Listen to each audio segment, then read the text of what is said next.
Have you been trying to figure out what your purpose in life is, or what one of your passions is, or trying to be convicted to something? Well, my name's Tommy, and that's what we're going to be talking about today on an episode of Navigating Life.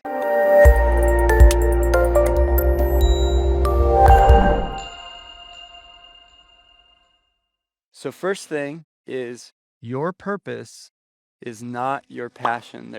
There's two different things. First, your purpose is inevitable. It's you live out your purpose no matter what you do. You're stuck with it. Every day you go to the coffee shop, buy a coffee, you're in your purpose. You go to your job, you're doing your purpose. And our purpose is not for us to know fully. We can have little glimpses and realize more so after the fact of how we affected a situation. But it's like those stories of all these different outcomes.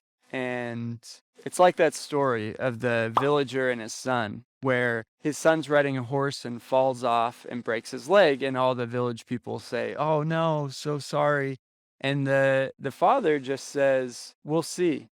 We'll see." Then the draft comes and all the other youngsters get sent off to war and the kid gets to stay home. And that's a different outcome. And the villagers come back and say, like, "Oh, you're so lucky, you're so lucky." And he says, "We'll see."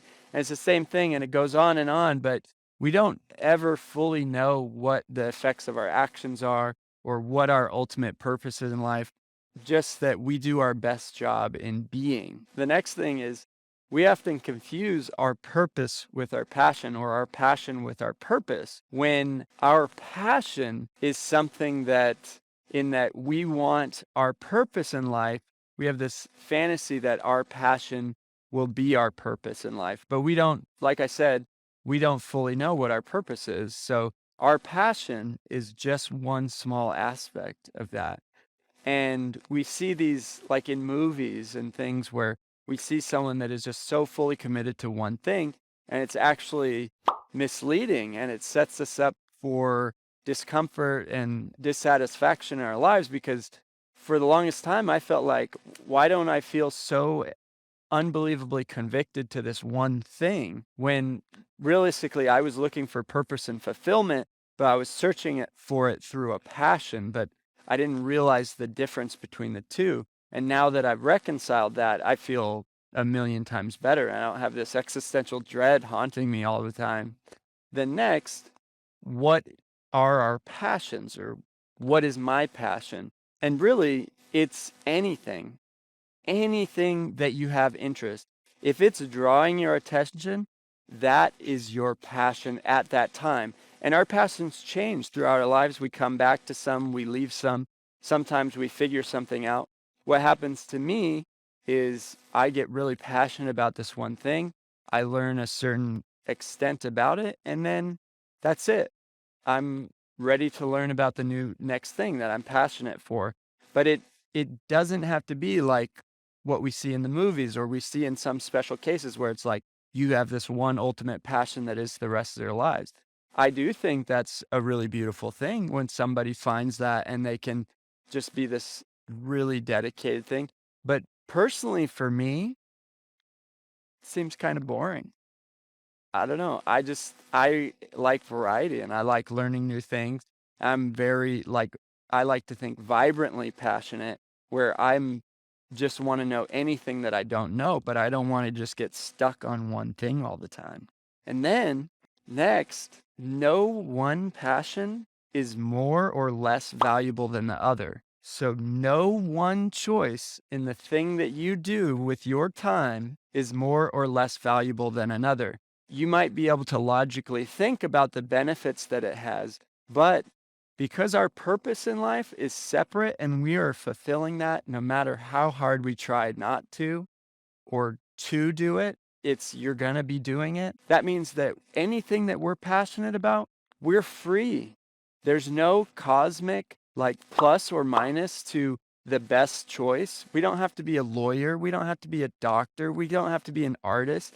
We don't have to be a good Samaritan exactly. But there's nothing, no one of our passions or anyone else's passions is more or less valuable. So that's probably the hardest thing to realize, is that we can let go and really follow our interests. We don't have to make the best choice.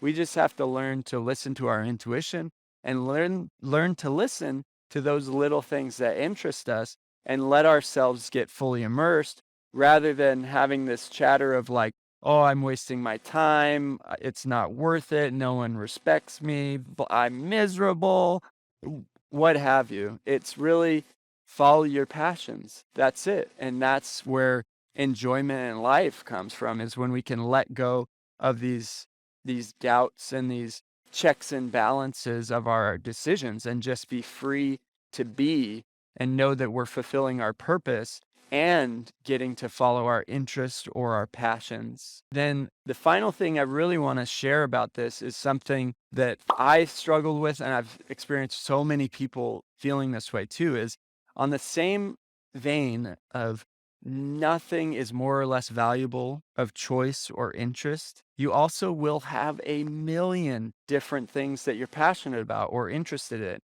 And quitting one of those things is okay. It is not your purpose to ultimately fulfill every little thing. Like for me, I have let go of so many things, and for a long time it felt like I was like a quitter or I couldn't follow through. But why would I follow through with something if I don't enjoy it? There definitely is, in some instances, a trade-off if you have a larger goal, but why not do that goal in the way that feels the best or is the most interesting path? Why make ourselves suffer for no reason? And a lot of times that feeling is pressure that we have from others, or like these stories we have about others' expectations. And really, like, you don't have to keep doing it. It is okay to let go of that one interest or let go of that one passion. Like if we analyze everyone we've ever met, what what good would that do? Like I'm happy that someone is following a new passion. I'd just rather them quit being miserable and find the thing that they do like, rather than trying to stay with something they don't like just for the sake of sticking with it or satisfying someone else's expectation. So it is okay to quit. It is okay to let go of that interest. It is okay to try something different. Throughout life, we constantly try something, readjust, try something else. Life is about evolution, and you just have to keep evolving, and it is okay to let go. I'm really curious to see what thought-provoking ideas this stirred up. So please let us know in the comments. Hit the like button and subscribe if you want to see more things like this, more tutorials, more yoga, just more ways to make your life easier. Again, I'm Tommy, and I'll see you next time.